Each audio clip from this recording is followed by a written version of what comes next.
The roar of the crowd, the searing sun, two armoured figures circling in the sand. We know the image of the gladiator, but the new series, Spartacus, House of Ashur, shows us something different. A woman, Achilleia, the first female gladiator, training alongside men in the ludus and fighting against male gladiators in the arena. It's an exciting concept for a show. But could a woman really have fought her way to glory in Rome's bloody arenas?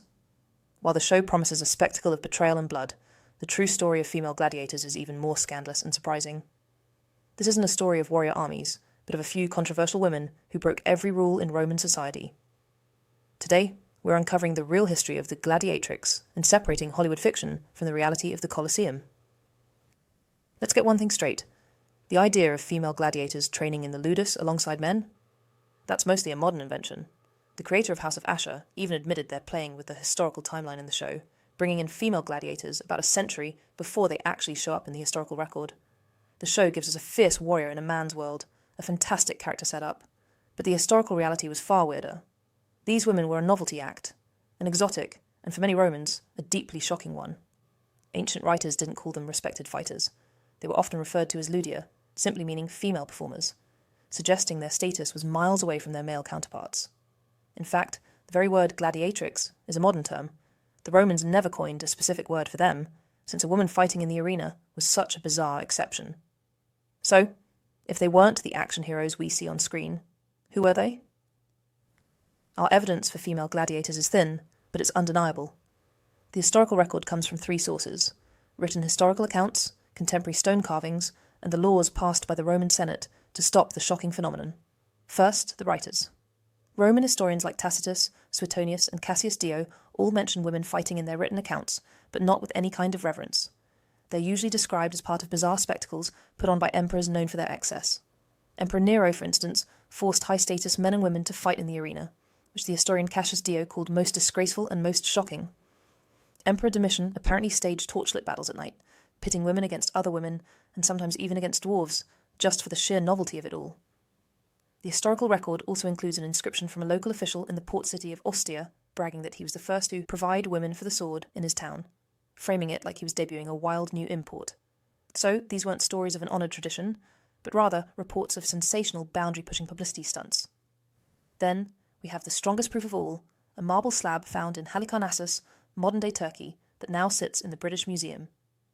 This 2nd century carving shows two female fighters with swords, shields, and armour on their arms and legs. And above them are their stage names, Amazon and Achilleia. Amazon is an obvious nod to mythology, and Achilleia, the inspiration for the House of Ashur, seems to be a feminized version of the great hero Achilles. An inscription on the stone tells us they were both granted an honourable reprieve, meaning they either fought to a draw or were so impressive in the fight, they were both allowed to walk away. This carving doesn't just prove female gladiators existed, it shows these women were respected fighters with stage personas, whose fight was memorable enough to be immortalized in stone. Finally, the most telling evidence of female gladiators might just be the law itself.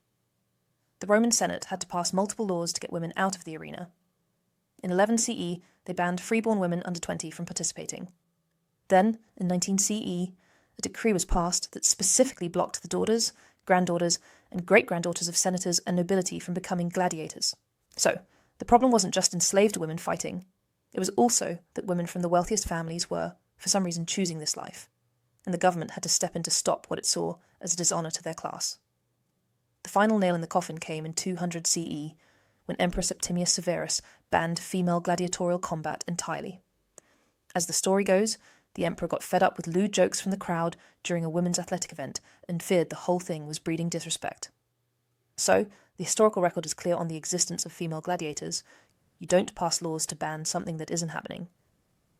So, if fighting in the arena was so scandalous and dangerous, why would any woman choose to do it?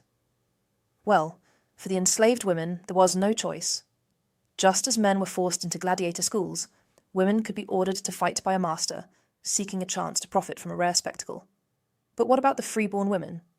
For them, the choice was likely a mix of social rebellion, a thirst for fame, and a grab for financial freedom. In a society where a woman's life was defined by her father and husband, the arena was a radical alternative. She could earn her own money, gain fame, and seize control of her destiny. As historian David Potter suggests, for some privileged young women, it might have been about the thrill and about ticking off their parents.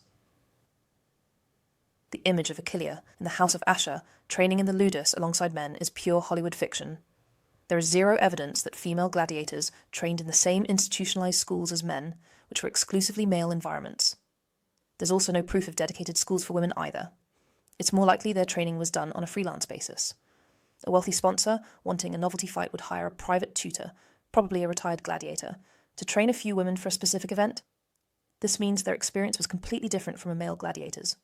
They were likely isolated, trained for a few appearances, and existed outside the established gladiator system. Their fights were different too. Evidence points to women only fighting each other, often in carefully matched pairs like Amazon and Achilles, designed to create a dramatic, myth-inspired story. The idea of them regularly fighting men in serious combat isn't backed by evidence. As the Halicarnassus carving shows, they were armed similarly to men. So, the fighting skill required and the danger to their lives were definitely real. Ultimately, the story of the female gladiator is a story of scandal. Her very presence in the arena was an assault on the Roman social order, which prized female modesty and devotion to family above all else. A woman sweating, fighting, and bleeding for a crowd's entertainment was the polar opposite of that ideal. In the eyes of the elite, she was a symptom of society's moral decay. The legal bans on female gladiators weren't passed out of concern for women's safety, but about protecting the idea of Roman womanhood from being tainted by these public displays of aggression. The ban imposed by Septimius Severus in 200 CE brought the era of female gladiators to an end. Their time in the sun, or rather, in the sands of the arena, was brief, lasting only a couple centuries. This was a drop in the bucket compared to the entire span of Roman history, a bizarre, controversial, and fascinating footnote. Their existence tells us less about opportunities for women in Rome, and more about the Roman hunger for novelty and the thrill of shattering one of society's biggest taboos. Achilles, the female gladiator we see portrayed in Spartacus, House of Ashur, is a powerful fantasy. The real gladiatrices of Rome weren't action heroes fighting for freedom. They were a rare and scandalous phenomenon, a fleeting spectacle in the brutal theatre of Roman entertainment. Their stories, though fragmented, are a stark reminder that real history is often quieter, stranger, and more complex than the fictions we build from it. So as you watch the drama unfold in House of Ashur, enjoy the bloody spectacle, but also remember the real women, women like the ones nicknamed Amazon and Achilles, whose true stories, shrouded in mystery, are every bit as compelling. If you found this look into the real history behind the TV spectacle fascinating, make sure you subscribe and ring that notification bell for more videos where we untangle history from Hollywood.